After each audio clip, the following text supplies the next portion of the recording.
Welcome, everyone. Thank you for being here. My name is Catalina Castillo. I'm majoring in physics, hoping to become a bilingual science teacher. Today, we have a guest speaker who happens to be a teacher at one of our local schools. I'm going to let her introduce herself. Hi. Hi, my name is Heidi Gutierrez. I am a teacher here at one of the IB schools here in San Bernardino. It is Cesar Chavez Middle School. Um, I I happen to have started. I started there around December of 2010. So it is now about 10 years that I've been there, and it's my first job as a Spanish teacher, my first interview, and I landed my first job there, and I've been very lucky. I'm very happy to be at that site. I have wonderful colleagues. It's a great school to be at. By the way, also a wonderful mountain view around the. So I'm gonna get started. If you see me doing some side eyes, is because I'm looking at my cheat sheet. I am a Spanish teacher, like she said. I have been. I teach sixth through eighth grade Spanish 1. Okay, so sometimes I have like they're all Spanish 1 because the sixth graders are placed differently. So if they're advanced Spanish speakers, they go to an advanced Spanish 1 level, but then later on I transfer them into native Spanish 1 so they can go into the natives program too. So again, I'm also, I know the majority of you are, I mean, all of you, I think that you guys are going to Valley College. I'm also a Valley College alumni. I graduated from San Bernardino High School. Okay. I graduated from San Bernardino High School in 98 and I transferred to Valley College. And I did my AA, my associates there, and then proceeded to transfer into the UCR system, to the UC system, and I went to UCR, and that's where I got my bachelor's in Spanish with Spanish in linguistics. Spanish in linguistics. I do have humble beginnings. I was looking at one of the videos that was sent to me, and I see, ooh, this person has a lot of accomplishments. I have my accomplishments, my own accomplishments, not so many in the bag yet, but I am very proud of the accomplishments that I have achieved thus far. I come from, a humble family. We migrated from Mexicali in about 86. I was about 6 years old when we arrived. My parents came with the mentality of, the same mentality of a lot of immigrants do. Getting that American dream, right? Achieving, and the fact that they wanted to open doors for us, their children. And we arrived, and I remember my start here was very scary, very scary. First of all, the language barrier. The language barrier was very hard for me. If I sound like this, is I do need to remind you that Cesar Chavez is a middle school. So my voice is hoarse because sometimes I have to raise my voice and I do a lot of talking and hushing a lot of students. But back to the story.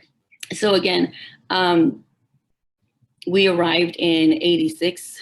My dad had come here because they couldn't pay off $5,000. They paved the street from where they lived, and that's one of the main reasons they couldn't pay $5,000. There was no way that my dad was going to be able to earn in pesos that amount of money. So we came here in San Bernardino, and I started off at Mount Vernon. I love Mount Vernon. I have great memories of Mount Vernon Elementary School. One of the things that made me feel at home at Mount Vernon Elementary School or welcome is the fact that they do have the bilingual program. They did have the bilingual program, so I felt a safe place. Especially again, since I did not speak the language. And for me, learning the language was very hard. It was very difficult. I remember my brother picked it up right away. I think he picked it up like around 6 months. He was very social, very out there. And me, I was very timid, very shy. I was the quiet girl in the class. And so the fact that I knew kids in my classroom were same as me, that they could speak my native tongue, you know, it made me feel comfortable. So I have great memories of that school, and the fact that the teachers also, you know, were bilingual. They provided that safe space for me to learn. So that was my beginnings. I went to Mount Vernon, and then I transferred to, because we moved away. My parents, again, you know, they brought their house, their first and only house, and so I moved to another side of San Bernardino, and so I had to transfer to Muscoy Elementary School for about a year. And then I just did 5th grade and right away transfer into Martin Luther King. Martin Luther King. Oh, sorry, you have some dogs out there? Okay. So I did 6th, 7th, and 8th grade at Martin Luther King. Being middle school, I remember it was, again, hard. That was when I did mainstream. I remember that quite well. And it was a scary, very scary transition, because I just kept quiet. And I know teachers meant well when they push you. And I just remember I knew how to communicate well with writing, but not so much. I think I put off speaking as much as I could.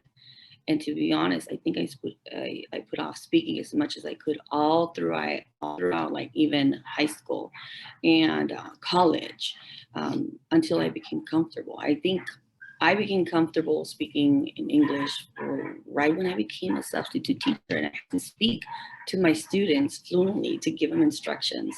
So, and it's ironic that I became ironic and not, that I became a Spanish language teacher, because it's that language, you know, it's very dear to me. It's who I am, who I started.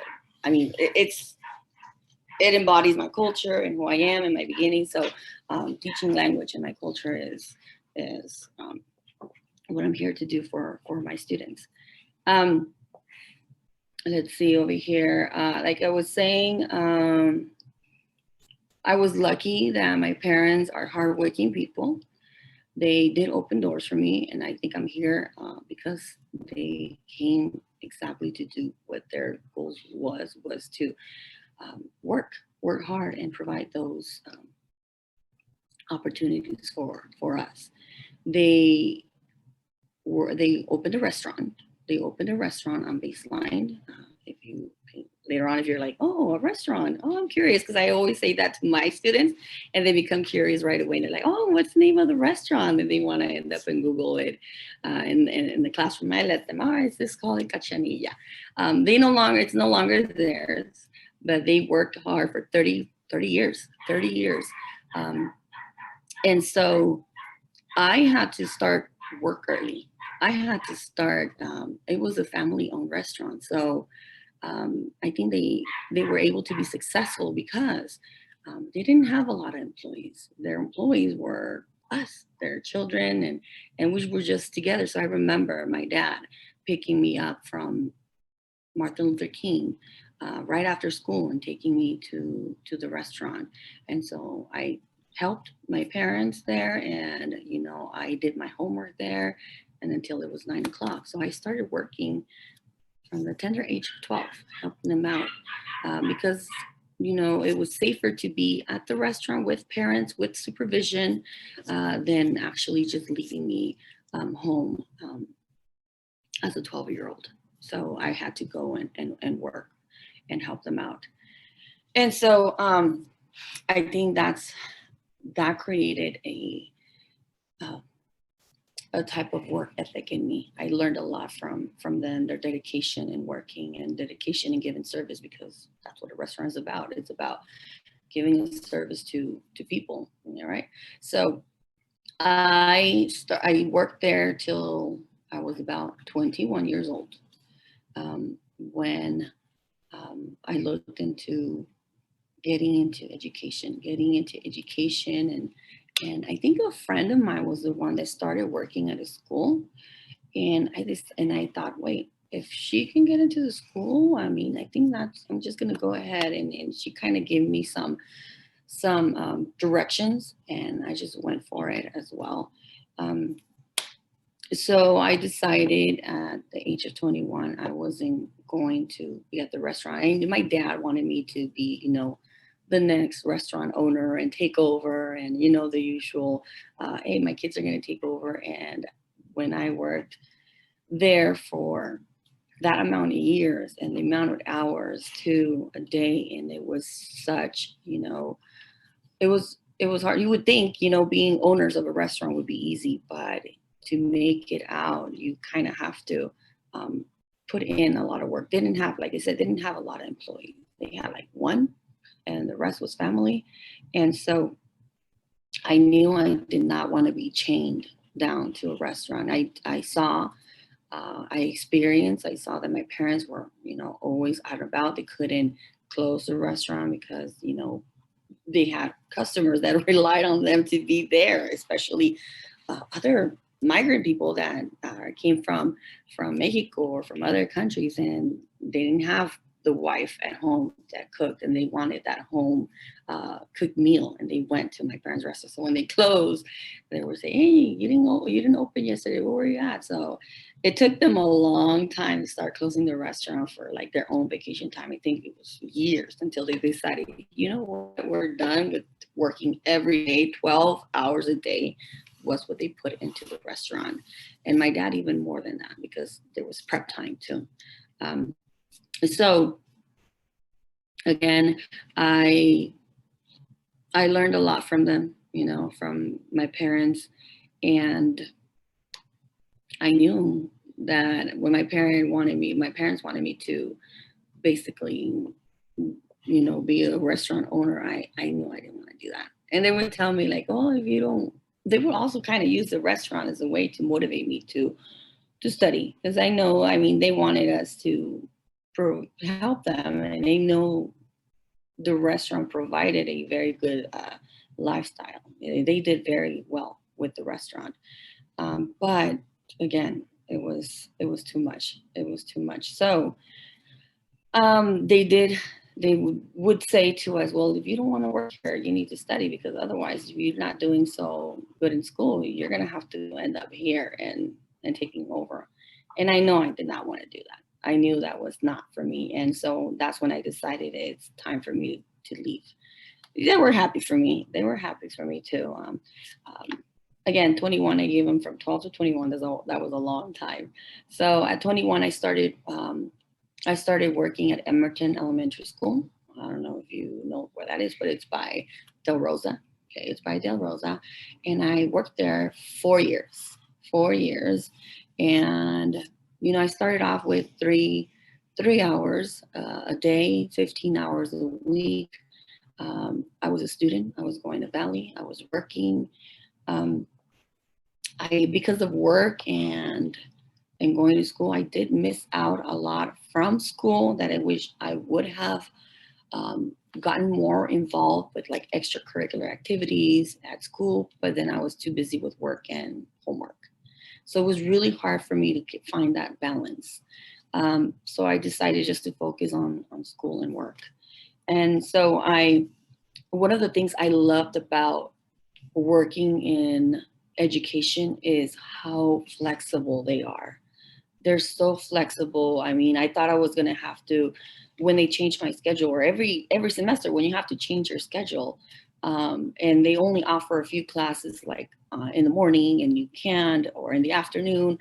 And I brought that first dilemma, which I thought was a big dilemma, and I had to let go of the job because, the schedule wouldn't go with my working schedule. And so I talked to my boss there, and she said, oh, no, don't worry. Just come in. Instead of we're coming in 5 days a week, you're going to do the 15 hours in these 3 days. So I'm like, oh, okay. So I think that's one of the first things that really I liked about working in the school system, that they are really supportive of their students. And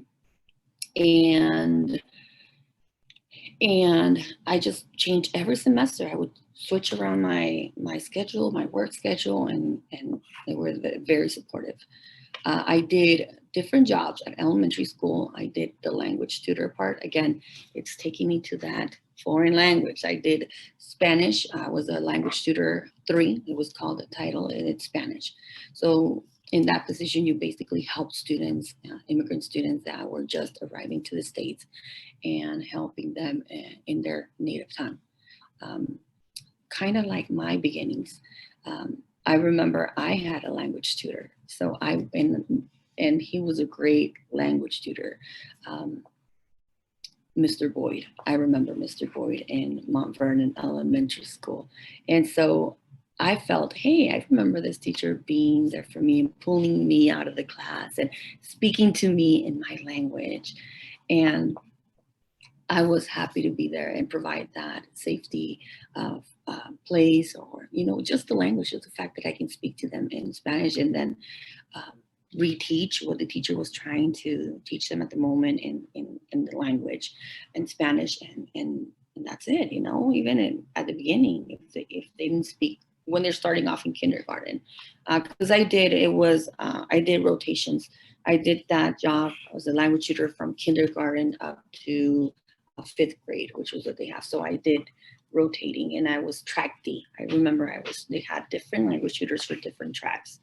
I was track D, and I just went around, and sometimes when they didn't need me, I would just go back to those kindergartens. I thought that I was going to end up as maybe a kindergarten teacher at one point. And just destiny takes you wherever it wants sometimes. So I did the language tutor, and then later on I wanted to add more hours when I could, and then I asked hey, what can I do for more hours? So I did Rec Aid. I did whatever they offered. I was an outreach worker. An outreach worker was the person that would go out to the people's homes and ask them, hey, so-and-so has not been here for this amount of time, and just get, basically the explanation of why they were in school, if they were sick, and so on, and then just take that info back. And they would send me personally to different people's houses. And then I also became an SST coordinator. Okay. That's when the students, the study sustain team, when the students need special modifications in their learning, and the parents meet with the teachers. I had that with the teachers, and they had to come up with a plan with the IEPs and all stuff. So I was the one doing the back work. I was the one putting all the paperwork together, printing out, getting the files, looking, and they gave me, it's been a long time, but I would put files, and then I would record that into the computer, and then they would give you like an estimated amount of time. Okay, we're going to come back and see how this is working. And so I would schedule those meetings again. Okay, the student needs to meet in 2 more months. So I would schedule those meetings again. So that was really a very good learning experience as well. I did take a little break because I had gotten married and moved to Riverside. And so I kind of let go of the job because it was, I don't think I am a very good commuter. I used to commute, and that going towards Riverside became kind of hectic, a hectic drive, and just like, oh, I don't want to do this. And so through all that, I was doing my bachelor's as well at UCR, working and going to school and being married. So it became very hectic. Let's see. Let me take a look at the notes over here. I don't want to get orange. Okay. So that was the part I covered that I worked. I didn't mention that I worked in elementary school. Okay, and now I'm a middle school teacher. Well, later on, when I took that little break that I mentioned right now, we moved back from Riverside to San Bernardino in the Muscoy area. And that's when I decided to go back again and now be a substitute teacher. And so I applied.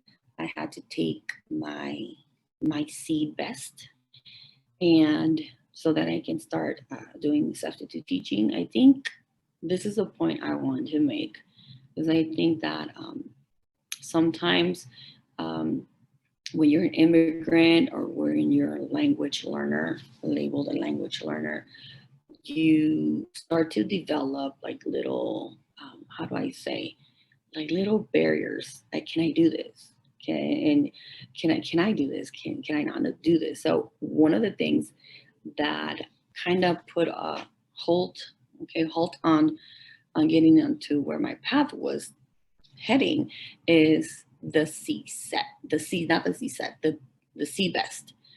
Well, I heard from, from other people that it was such an easy test. Oh, it's such an easy test. I didn't even prepare for it. So easy. So I went with that mentality. And even though I studied for a bit, I failed the first attempt. So it really made me feel like I couldn't do it. And I kind of said, this is not for me. And so that's one of the points I really want to make, because sometimes your own fears puts a stop on to your goals or your dreams. And so I kind of pulled back a little bit and said, well, maybe it's not for me. But later on, my parents always kept pushing me.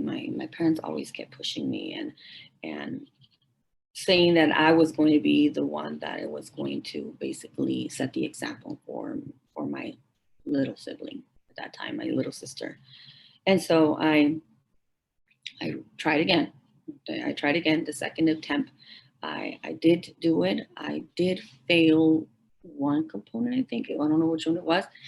But I took the experience from it. I think I learned from that experience that I needed more time during doing this test. So I had to split it up. So I'm like, okay, because I remember the first time I was very nervous about the time management. Like, oh my God, I took so many time here. And then you didn't have enough time to do the other part with the math or the writing.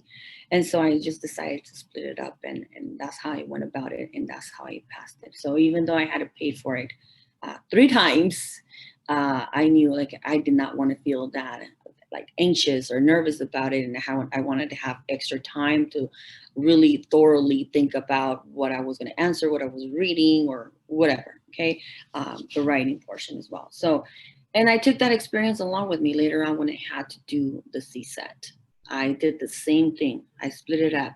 There was a writing component. I needed to do 2 essays. I think that whole, like just the 2 essays, I just focused on that, and that's it. And the second time I went back, I took this is all for Spanish, by the way. So I took the linguistics part and the grammar part of that test, and then the interview in Spanish. So I knew that part was set. So one of the first things I did was like, I knew the writing was going to be hard for me. The writing and the fact that you have to do 2 essays, different topics, one in Spanish and one in English. So that I knew that was like, that's why I said, okay, well, I learned from my C best, I'm not gonna do that in my C set. So again, I was very happy that on that time I passed really well, both tests. So I was kind of felt like I had achieved something, because the first time that I failed that C best was like, oh, I'm not a good test taker, and everything that comes along with when you fail a test, all those emotions that come in, that you feel like, oh, I'm not good at this. Okay. All right. So I taught, finally I went into Arroyo, just passing the CBES, and they got me right away. I was very happy that they asked me right away to become a resident, because I guess I was going quite often. I liked Arroyo, something about Arroyo, I just connected. My sister was alumni from Arroyo, and the fact that I heard her stories about her teachers and all, I knew the teachers on campus because of my sister. So that's where I decided to kind of go. And then again, I felt comfortable at Arroyo, and I started to meet people, and they just asked me to be their resident substitute there. And I agreed. And I learned a lot. I made a lot of friends. I network. I'm not very good at networking, but I network with the people I became acquainted with there, Spanish teachers. Okay, I would go into the rooms, and I always have been, again, like I said, my language is Spanish. Spanish. Like if I right now I'm thinking, oh my God, I'm making all these mistakes, but my language is Spanish. That's the one language I always go to. So when I went to teachers, it was usually like, oh, okay, this teacher speaks Spanish, so I would hang around with them during lunch, and then just talk to them or go sub for them. And one of my favorite classes was to sub was Spanish. Spanish in class. I felt an instant connection with the community. I felt an instant connection with the community. It was my community. Um, I was drawn to the Spanish classes. I was drawn to the arts. I'm also like, I love art and La Frida Kahlo, and I'm not art. I think if I had not been a Spanish teacher, I think art would have been another pathway. And so those were I like going to subbing for the ceramics, and I learned some techniques also, like from Valley College on how to teach math, even though I did not like Miss Valenzuela knows her math, but I wasn't very good at math. But being in school and I remembering what I went through, I took some techniques that I would show the kids too, and it felt really good to be able to help these students. That are going to school, and they're in a lot of them are in a very hard phase of their life, those teenage years. They're like in that rebellious, trying to find themselves. And so I just I was basically just there for them. They started calling me, hey, Miss Gutierrez, hey, Miss Gutierrez, and just waving at me, and just made me feel good, about going to work with these students. Um, I enjoyed going to work with the EL students, and I was just mentioning to my colleague, um, this week. I had mentioned that I have a lot of my EL students that I met in Arroyo. They reached out to me, and as I was working at Arroyo, they sent me some friend requests, and it's been years, and they're there, and we're still connected with those EL students, and they have some nice stories. They would go to my parents' restaurant and talk nice about what I was doing as a teacher in high school, because I would tell them. They would become very interested in my story, because my story, they could relate. They can relate to who I was or where I came from. And so they would go to my parents' restaurant and tell them, oh, I know your daughter, and she taught this class, she covered for this class. But they would call me La Chinita que habla español. They thought I was Asian. They thought I was Asian, and so they would say the Chinese girl that speaks Spanish, and sometimes I made them believe. I made them believe that I would, but then I'm like, after they knew me, I'm like, no, soy mexicana, I'm Mexican. So I made some good connections with these kids, and I knew my heart was in education. That's when I started to realize, okay, this is where I'm heading. When I went to Valley College, I did my undergrad not knowing, do I want to be a teacher? Is this where I want to go?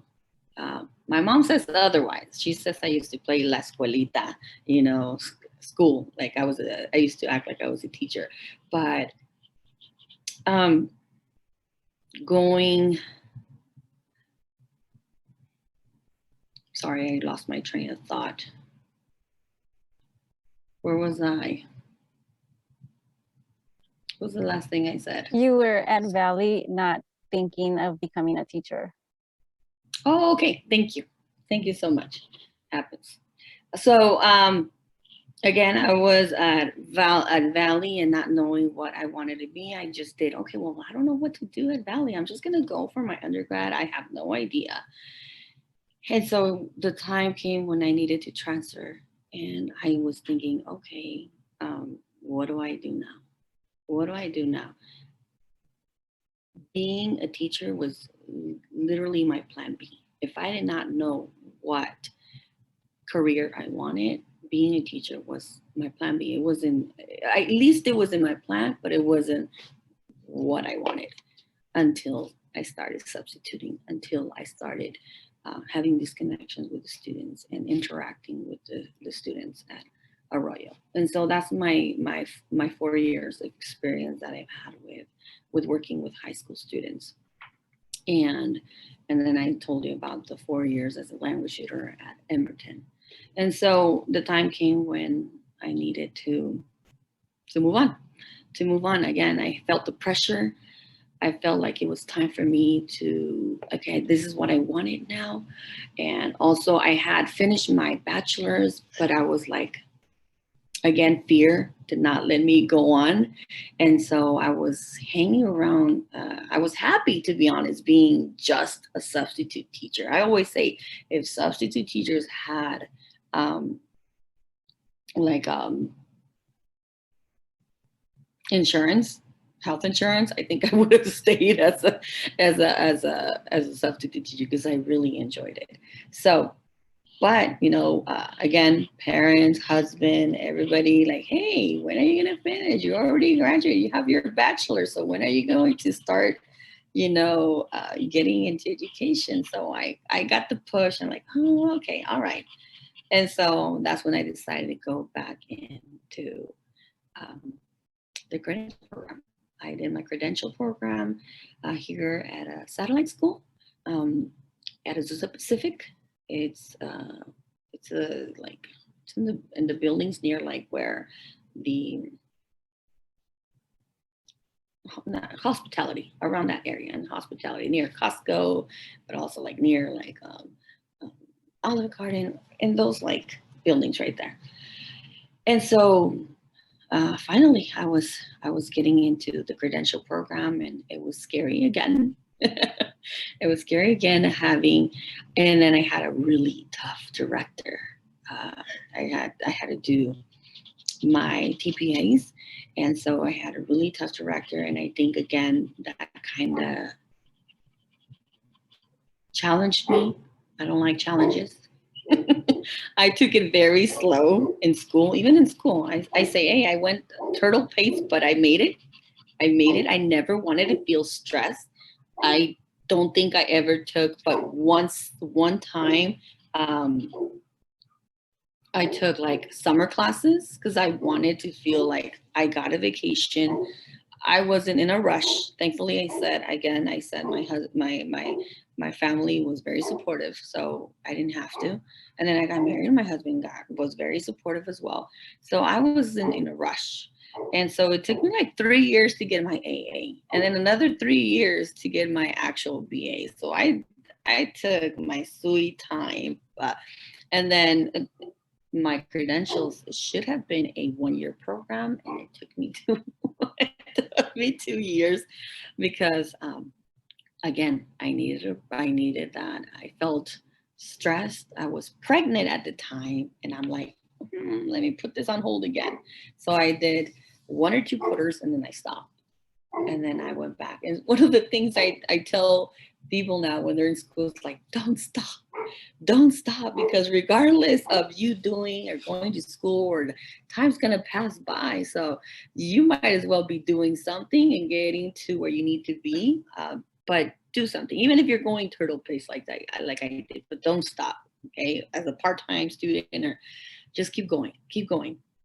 And so i I finally entered the credential program, and like I said, it was intense. It was hard for me. Good thing is I met my cohorts were very, again, supportive. I made friends, and we just worked together. And the experience after I took that break and then went back was a really good one. I had different professors. Obviously, a good thing is don't have the same purpose. Some are going to be more strict, some are going to be more supportive, and some are going to be easy, and so on. So afterwards, I got my credentials, and then done. I finished my credentials, and then I was still substituting, but I was too afraid to go in for an interview. And during the time of the interview, there weren't a lot of teaching positions, especially not Spanish. They were hiring like math and the sciences, but there wasn't a lot of opportunities for us Spanish teachers. And so, and there was a time when people would get pink slipped, and it was really hard to find a job. And so I would keep hearing my colleagues, the people, my cohorts, or my friends that I made in the credential program. I keep hearing that they would go to interviews and they would not get them. And it was just, it was competitive. It was very competitive. And so I was like, okay, I'm not even going to try. I'm not going to go. And so I think about a year passed, and then one of my friends finally shared that she got hired, and I'm like, okay, that's a sign. My friend got hired. She was one of the ones that struggled. She had same thing. She was going to be a Spanish teacher, and she said, okay, I got hired. I think there's positions open, there's more opportunities, and I decided to go and interview, and so since I heard from them that they would go to like, oh my God, I think at that time I had like teachers telling me that they would go to like 5, 7, a lot of interviews, and it was competitive, and they wouldn't get them, as they wouldn't hire them. So I'm like, oh, okay, well I had a connection at Cesar Chavez, and they said, hey, this position open, this teacher's going to transfer out, and there's this opportunity. And this is a teacher that I met in the credential program. So again, it's really good to network. And so she let me know, and I'm like, hey, you know what? I'll go and I'll try it out. Now, for me, it was, I tried and I prepared and I did, what I had to do for an interview. I practiced. But for me, to be honest, I did not think I was going to get hired. I didn't think it was going to be hired. For me, it was sort of like a trial, like a practice run. So when I went and they hired me, I was really surprised when I got the phone call. I was really happy, extremely happy, and surprised at the same time. I was going to start I think 2 weeks, and I think they extended it 2 weeks. Otherwise, it would have been longer, because I had an accident, and had like a finger accident, and it broke my little finger. So I'm like, hey, this happened, and so I think they just waited for me. I think I kind of put like that 2-week limit, because I didn't really want to start, because I was, again, fearful. But once I started, I'm not gonna say that being a first-time teacher is easy. It's not easy, especially when you're coming in and covering for and taking over when the kids are used to having another teacher. And so I think that was a really like a reality check. I thought I had this down. I was working with high school students, so easy, and middle school is a different story. It's a different mentality. When I went there, I was really shocked at how different it was to work with middle school students than high school students. I was like, oh, I don't know if I can do this. I don't know if I can do this. If I can hang around, and I stuck around because I had, again, very supportive colleagues. Okay, I'm thankful that the one teacher that said, hey, there's this opportunity, she was there, and she was there to support me. And then another of the Spanish teachers that has been in the school system for like 20 plus years also was very supportive, and said, hey, it's the first year. The first year is hard. I think as a teacher, it's hard for every single one, especially when you're coming in and covering for a teacher that the kids love so much. they hated me. They hated me because I came with the high school mentality, and until you start to develop who you are, because you keep hearing from teachers and they mean well. Oh, you go in and you go very strict and you do this and you do that. And I tried being and listening to the advice of other teachers and being what they were telling me to be like. And I realized that that doesn't work for me. It didn't work for me. Maybe for some other teachers might, the whole like don't smile till okay December, or the whole, that idea of like going very strict, don't smile, don't be too nice, because and I just kind of discovered that, obviously with time too, and with experience, you kind of discover your own personality as a teacher, because it's never the same. I had 4 years as a language tutor in elementary school. I had 4 years as a substitute at a high school, and even with those amount of years was not enough experience to go in as a first year teacher and say, hey, I was successful my first year. It wasn't. I think it was till about my third year when I started feeling a little bit comfortable. The first year, the first 2 years were really tough on me, really tough.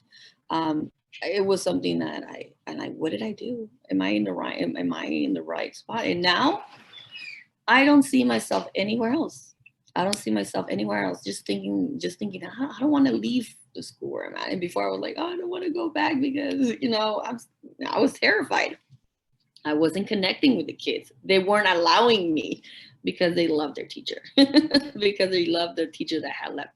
So second year definitely was good, because the teacher said, well, wait till you start them off. Wait till you start them off and they're used to you, because the only thing that they learn to do is compare you to the other teacher. And obviously you're not ever going to replace their teacher.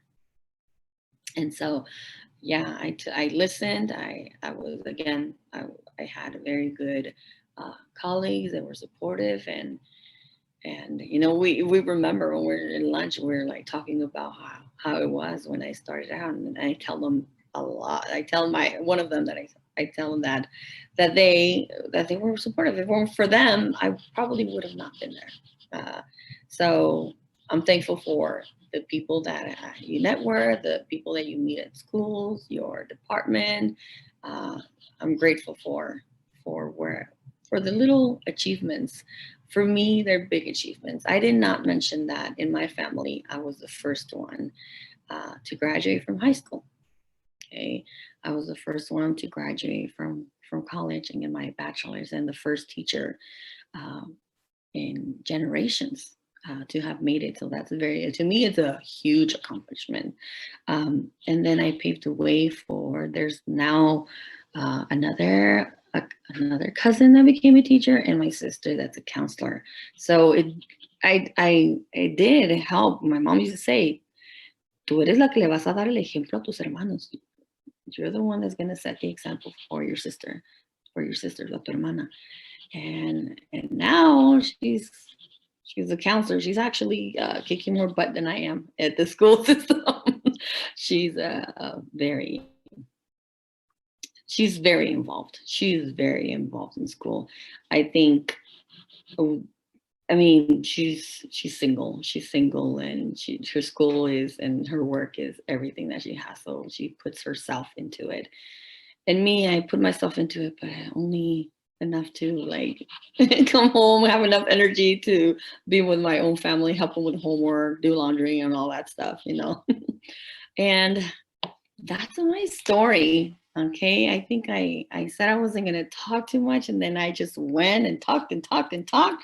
But I don't know if you guys have some questions. Well, that is a nice story, and there's a lot of good information in your story. And I think the one thing that stood out the most for me, that I can relate to the most right now, especially, would be the going at it at a turtle's pace.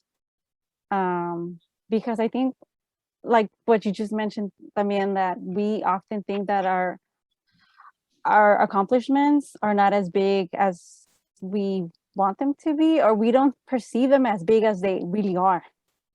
Exactly. And I think we have to somehow change that, because they are accomplishments, and yeah, not all of us do them at the same pace. So we have to be more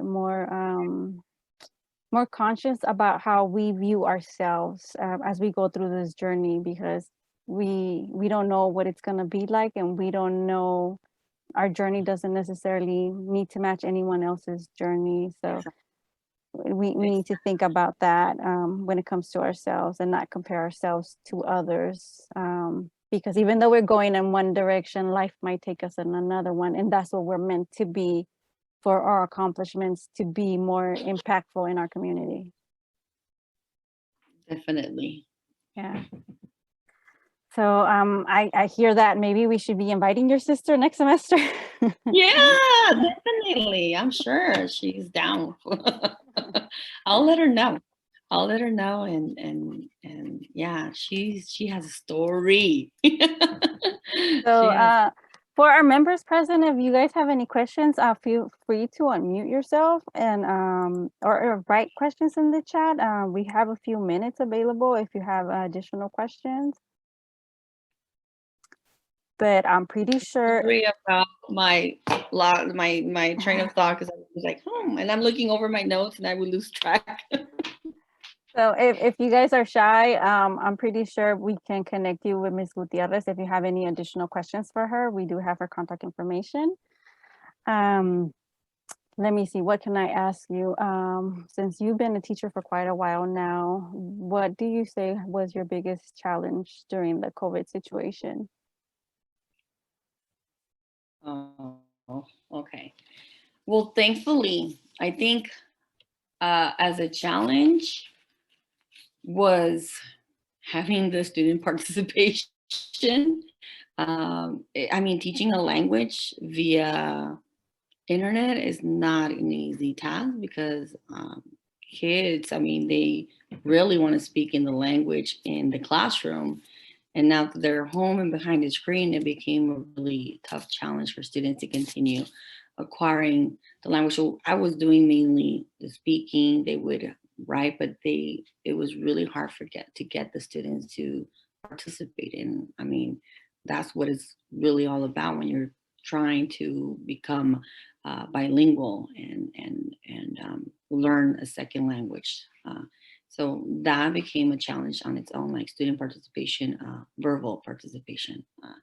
And I think that's it. But fortunately, prior to COVID, I had gone to a training where it was all about technology. So I was really thankful that I had taken that training that I could use with the students and not make it so boring. And I learned about Edpuzzle and how students can hear stories and answer comprehension questions, doing it live, like you would Kahoot, or you would, but it's like, okay, you're showing a story, you're hearing Spanish, and just a live version of them asking and then going over it. And I did have some participation in the chat, and you can see it was nice to know that they were learning, because it showed on the results. But there were some kids that did not show up, and obviously that showed as well. But for the most part, we tried our best. I tried my best to be as lively as I could be, as motivating as I could be, as encouraging, and just fun. Because I think one of the things about learning a language, it should be fun. I'm not very much of a grammar based teacher. I like teaching grammar, but in bits and pieces. I like just to have fun with the kids, that they pick up on language with fun activities, with like telling them stories in Spanish and using visuals and teaching them songs. Um, right now we're doing Hispanic Heritage, and one of the main ones that I am teaching about is, I did a very simple story in Spanish about Selena. And one of the kids hung around today. He's like, Ms. Gutierrez, is that story, what you said about Selena, is that real? I'm like, yeah, it's real. But it was all in Spanish. Okay.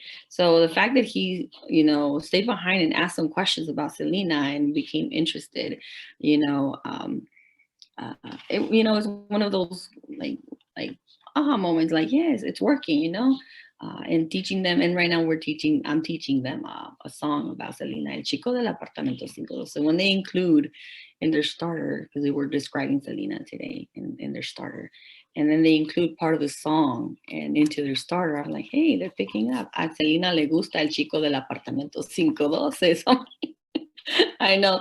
So it's cute little moments like that. You're like, oh, okay, this is what brings me daily into the classroom. But yeah, I mean, challenges, there were plenty of challenges, but there were also a lot of, achievements as well. Technology was one. I'm thankful I wasn't one of the ones that had to go to trainings for learning Google Classrooms. That was something I had already started in the classroom. And I felt for those teachers that they never had to use Google Classroom. And so it helped me, though. It helped me also I always wanted to become like the paperless teacher. I did not want to I wanted to stop collecting papers and stop bringing papers home. And so it really helped. It helped. It was a blessing in disguise, because not really a blessing. I don't want to say blessing, this sounds bad, but it helped me get to where I wanted, because I wanted to be more like, have more technology involved in the classroom as well. And so I guess the pandemic gave me those skills that I needed during that 1 year that we stayed home virtual learning. So I'm curious, like, what is it about grading that is not so much fun? Is it the amount of grading or just the having to go through paper itself? It, for me, is the amount. For me, is the amount. I remember starting out as a teacher, uh, I would, at the beginning, spend so much time grading, and I wanted to see, like, oh, let's see, what did they wrote here? That was so cute. But then you can't. You have to pick and choose exactly what you want to grade and focus on, because it's so much. I mean, it's 200 students. And I see, like, my son's, he brings his grade checks home, and the teacher has like over 100 and something assignments. And sometimes a goal of mine is to just input 40 assignments. But you have to open and then open in tabs, open. And it's just, I think it's more time consuming virtually, because you have to open the tabs and then, give them feedback. If they didn't do the expectation that you wanted, you have to explain, you have to give them the grade. I like putting digital stickers on there and letting them know that I took, a look in their notebooks or their assignments, or that I comment something so that they know, oh, Ms. Gutierrez read this, or she's actually looking at it. And so just doing that and providing that feedback. And I like to provide some feedback, because me as a student, I like getting something from the teacher, like some kind of feedback. If it was positive, or it was like, anything, if they did a grammar, as a Spanish student, if they checked something about my grammar, that's the way I picked up. I did an error and then I fixed it, and that's how I picked up on a lot of things too, like, simple little things, like I would say aiga instead of aya, and I'm like, hey, that's how you say it. And and so I kind of like to give, again, depending on the assignment. But yeah, it's a lot. You have to, I think, again, I'm very happy that my husband is very supportive, because they say that, when you're a teacher, it's tough on the relationship. And I know that at times he was like, you need to stop grading, like you need to leave that aside, leave that. But I couldn't, and I still can't. I have to, I still can't, because I'm like, after school, I would grade, like I still stay after school and grade something. And then the good thing is that I have to go pick up my youngest from elementary, and I remove myself from the class. Otherwise, at the beginning, I was leaving school when it was dark, like around 5, when it starts getting dark. And like, everybody was like gone, and I was coming out. So I'm like, okay, the good thing that my kids are in school, so they kind of, it pulls me away from the classroom, and that way I can, use that as an excuse. Okay, I have to go, because I would stay alone, and that was taking also a toll on the personal part of teaching as well. But again, thankfully, my husband is supportive and like, hey, tengo que hacer el trabajo, tengo que trabajar.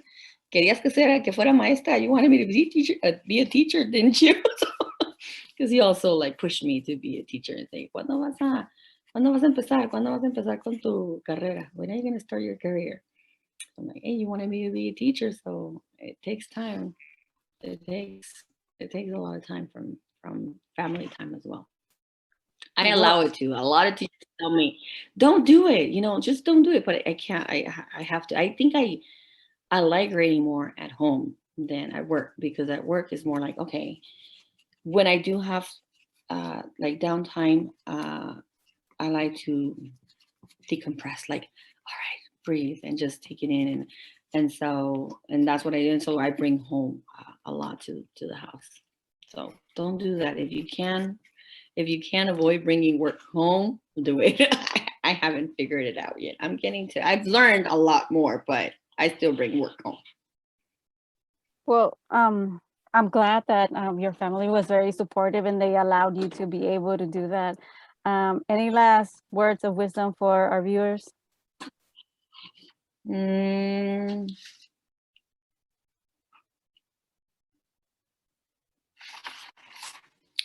I think, I mean, I have a comment. All right, Araxi.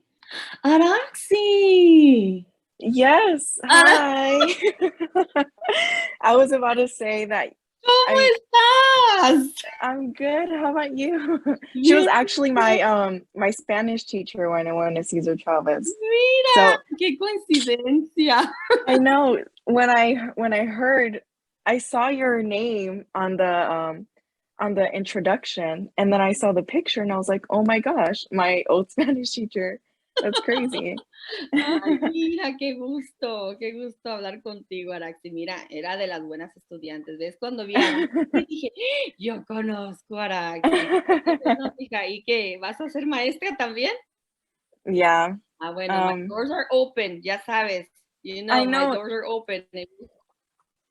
Do you know if any visitors are allowed? Because I've been wanting to visit Mr. Course, but I'm not sure because due to COVID. I know, and I have had students ask me that same question, and I sent one time an email to the VP and didn't respond. So I assume I want to ask again. So I assume they're not allowing visitors, and I'm assuming that because I just had a parent teacher meeting, and they were surprised that I told the parent to come into the classroom, and basically they're supposed to be held virtually, and so I'm assuming that they're probably not allowing visitors because of those two experiences that I've had with that. Okay. Yeah, but I'll let them know. I'll ask again. I'll let Course know that you were here and that you want to go visit. Do you want me to let them know or not know? Is it a surprise? I don't mind. Whichever one is fine. Okay.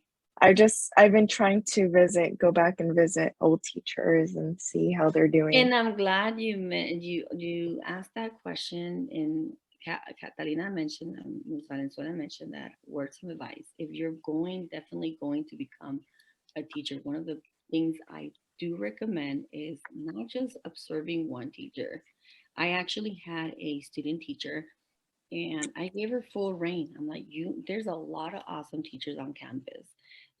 That's one of the things I wish I would have had, the opportunity not to see just one, and that's all I saw. The good thing is that I had the experience of a substitute teacher. So I was able to, sometimes go and watch teachers teach when I didn't have a class and just help them out and grade. So I would actually see it. But if obviously you don't have that opportunity, you create that opportunity. If you ever are with one master teacher, tell them, hey, can I go see, or what teachers can you think recommend me to go see? So my student teacher I told him, hey, you have 4 Spanish teachers in the department. Go watch all of us because we all teach different. And then also, Spanish is a lot like teaching English too. So go watch the EL teacher, the English teacher. I told her also, go watch some, because sometimes you can take more than just the subject that you're teaching. You're getting, okay, the way that the strategies that teachers use in the classroom. You're taking way more than just what subject you're going to end up teaching. You're learning how they handle situations, how they discipline, how they interact with the kids, how they create a good learning environment, and it just kind of provides all those opportunities for you. So that's one of the basically recommendations that I would say, even if as more, because we've had a lot of students from Cal State come in and observe, and I always tell them, go watch all other teachers. You can watch me. You already watched me 1 or 2 periods, and it's the same lesson. So now go and watch the other teachers and learn from them as well. So yeah, that's a word of an advice that I say, and that I wish I had the opportunity that as a student myself to have had.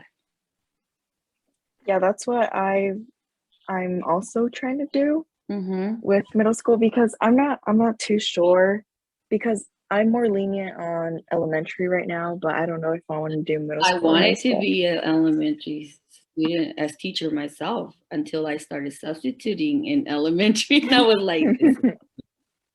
But as a language tutor, I very much enjoyed it because the teachers were the ones that were monitoring the kids. They handled the classroom. I was just there for support. So it was the experience as a language tutor was very different as a substitute teacher. And so as a substitute teacher, I just became overwhelmed with elementary kids. And I was like, this is not for me. So it's really good to try out all.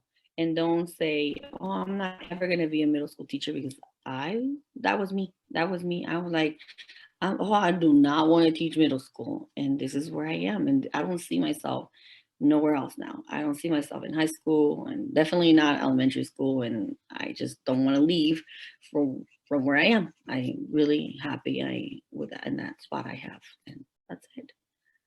All right. I don't know if you guys have any more questions. Mucho gusto hablar contigo, Araxi. You as well. Me Thank vas you y me so much. saludas me vas y me saludas a ya la clase. Okay. Well, thank you so much for being here with us today, Ms. Gutierrez. I hope to see you again in the future, possibly your sister as well. Thank you everyone for joining us today, and we hope to see you soon. You guys have a wonderful day.